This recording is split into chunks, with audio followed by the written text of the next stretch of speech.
Okay, નમસ્કાર. નમસ્કાર. તમે આજે જ્યારે રિઝલ્ટ આટલું સરસ આવ્યું અને આ વિસ્તારમાં પ્રથમ છે ને, હા, પ્રથમ. ગોમતીપુરમાં ફર્સ્ટ, First. ગોમતીપુર એરિયા બરાબર ને, અમદાવાદ, અને એમાં ફર્સ્ટ રેન્ક છે. હા આજુબાજુના લોકો તમને મળતા હશે, હા તમને શું કહે? કાંઈ નહીં કે સારું ભણાયા તમે બાબાને, આટલી મજૂરી કરી નહીં. આટલી મજૂરી કરીને સારું ભણાવ્યું, એમ. કેવું મેં લાગે છે? કીધું ભણાવવાનું તો યોગદાન એનું પોતાનું ને એની મમ્મીનું બંનેનું જ છે. હે, મેં આ તો સવારે 8 વાગે જવાનું, રાત્રે 8-9 વાગે હું ઘરે આવું. બરાબર. શું તમે- છોકરાઓને જે બી ભણવા માટે કે ચોપડી કે જે બી એમની જરૂરિયાત હોય એ હું પૂરી કરું. બાકી બધું એ એમના જાતે 2 જણા મહેનત કરતા હતા. એની મમ્મી એના મમ્મી શું કઈ રીતે એને મદદ કરે? એને બધું ભણાવવામાં એની મમ્મીનું યોગદાન વધારે. અચ્છા, હા, કે એકડો બગડો બધી એને જ શીખવાડી. મેં કદી પહેલેથી મેં કશું નહીં શીખવાડ્યું છોકરાને. કદી પેન કે પાટી લઈ મેં હા, પણ સીધી વાત છે, જ્યારે કમાવા માટે ઘરમાં એક વ્યક્તિ હોય તો એની જવાબદારી કમાવાની છે. તો એ બાપ સવારથી લઈને સાંજ સુધી કમાવા માટે જ્યારે નીકળે છે તો એના માટે એ જ કામ છે. હવે જ્યારે ઘરમાં બાળકમાં ધ્યાન દેવાની વાત આવે ત્યારે એના મમ્મીએ પણ ખભે ખભો મિલાવી, કદમે કદમ મિલાવી અને એ દીકરાને આજે તૈયાર કર્યો છે. અને એને 12મા ધોરણનું સ્કૂલિંગ હવે પૂરી થઈ ગયું, શાળા લેવલનું અભ્યાસ પૂરો થઈ ગયો, અને એને છેલ્લે સુધી મતલબ એને રિઝલ્ટ આપ્યું. પહેલેથી જ પહેલો નંબર કે કઈ રીતે રેન્કનો જાળવી રાખ્યો છે. પહેલેથી જ પહેલો નંબર. પહેલેથી પહેલો જ આવતો? પહેલો, બીજો, ત્રીજો એવું નહીં? ના, એક કઈ બીજો નહીં. ક્યારેય નહીં, પહેલો બીજો જ નહીં. પહેલો એટલે 12 ધોરણ સુધી 12માં પહેલો નંબર.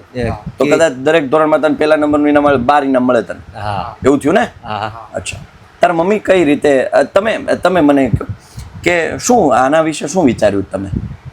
મેં એની માટે કાંઈ વિચાર્યું નહીં સર. મેં એટલું વિચાર્યું કે એને જે અનુકૂળ આવે એની રીતે આગળ વધે, એમ જ હું ખુશ છું, બસ.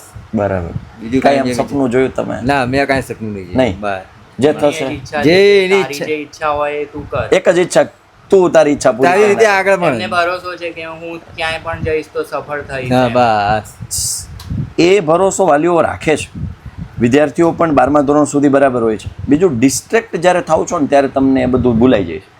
એટલે જીવનમાં યાદ રાખજે દોસ્ત કે ગોલથી ભટકતો નહીં. ડિસ્ટ્રેક્શન હવે 12 પછી કોલેજમાં જશો ને ઘણા આવશે, હા, એ વાત સાચી તમારી. ઘણા આવશે. વ્યસનનું હોય, હા આપણાથી અપોઝિટ જેન્ડરના એટ્રેક્શનનું હોય. સમજાય ને શું કહેવા માંગુ છું? હા, સર. એ બધું ભૂલી જાઓ. ફોકસ એક જ કર. તારે યુપીએસસી ક્લિયર કરવી છે તો આ બધું નહીં કરાવી શકે. હું જે કહેવા માંગુ છું એ તને નહીં કરાવી શકે. હા. એના માટે તારે છેક સુધી લડવું પડશે. ડિસ્ટ્રેક્ટ ન થતો દોસ્ત. ના ના સર, ચોક્કસ નહીં થવું. આ છે ને, આ ભૂલતો નહીં. આને બંગલામાં બદલવાનું. હા, બસ પરફેક્ટ. હમણાં વાત કરતા હતા આપણે, આ જમીન મતલબ આ મકાન તમારે ઘરનું કઈ રીતે? આ ઘરનું તમારું મકાન?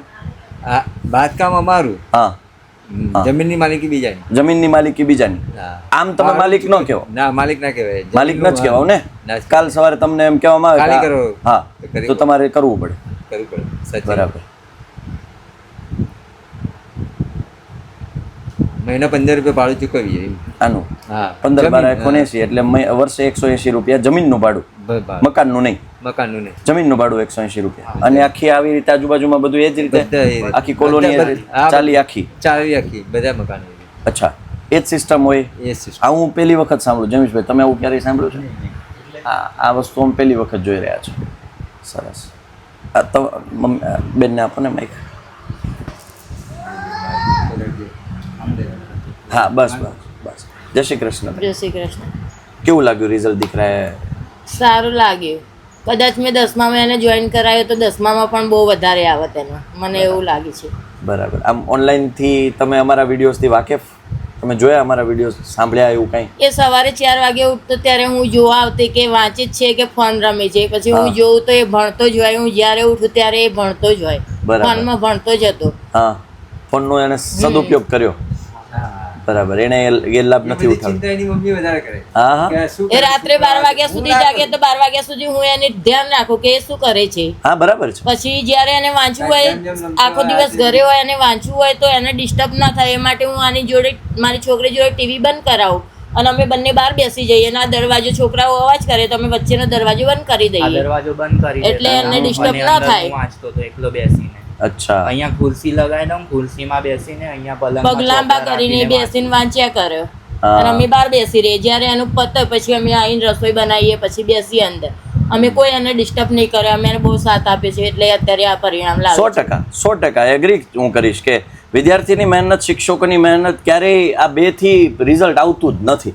એના મમ્મી, એના પપ્પા દિવસ રાત એક કરે છે, નાની નાની એવી બાબતોનું ધ્યાન રાખે, કદાચ અમે કલ્પના ના કરી શકીએ શિક્ષકો તરીકે, અમે એવું વિચારી ના શકીએ એવી નાની નાની બાબતોનું ધ્યાન એના માતા, એના પિતા રાખતા હોય છે.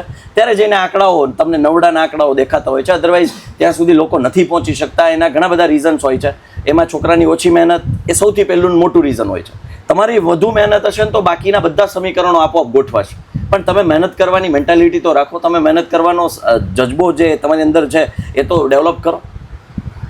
આજે તમે જોઈ રહ્યા છો, તમને એમ લાગશે કે આ તો ટાઇલ્સનું બહુ સરસ મજાનું મકાન હશે, આટલી ફ્રેમ જોશો ને તો તમને એવું લાગશે. જ્યારે કેમેરામાં ઉપર થાય ને ત્યારે તમને ઉપરની પરિસ્થિતિ દેખાય કે આ કઈ જગ્યાએ ને કઈ જગ્યાએથી. હમણાં એણે કાદવમાં કમળ ખીલ્યું શબ્દ પ્રયોગ કર્યો અને એકચ્યુઅલમાં એ કાદવમાં કમળ ખીલ્યું છે.